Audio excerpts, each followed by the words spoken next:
स्वर मोर्चा घेऊन आलो होतो आणि आमची मागणी सरकारला अशी आहे की शाहू महाराजांच्या न्याय जयंतीच्या दिवशी जो न्याय दिवस असतो त्या दिवशी महाराष्ट्रातल्या अनुसूचित जातीचं वर्गीकरण करून मातंग असेल किंवा वंचित समूहाला न्याय द्यावा अशी निवेदन घेऊन आम्ही देवेंद्र फडणवीस साहेबांना कलेक्टरच्या माध्यमातून निवेदन देण्यासाठी आलेलो आहोत.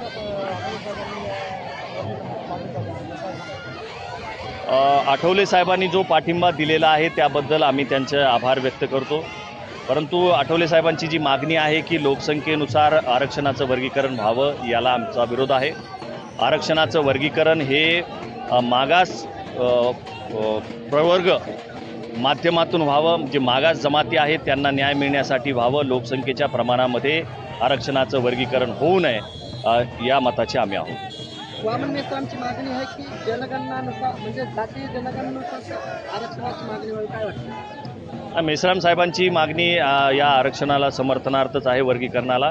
परंतु जर लोकसंख्येनुसार द्यायचं ठरलं तर त्याच्यामध्ये सुद्धा हा वंचित समूहाला न्याय मिळणार नाही. ज्या अनुसूचित जातीमधल्या मागास जमाती आहेत ज्यांना आजपर्यंत आरक्षणाचा लाभ त्यांच्यापर्यंत पोहोचलेला नाही त्यांना मागास बघून त्यांचं सर्वेक्षण करून त्यांना त्या पद्धतीनं आरक्षणाचं वर्गीकरणामध्ये न्याय द्यावा अशी आमची मागणी आहे.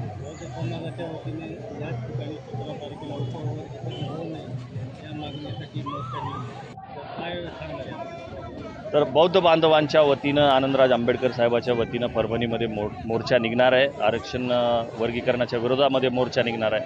ती म्हणजे ती जी मागणी करत आहे ती त्यांच्या पद्धतीनं सरकारशी लढत आहेत.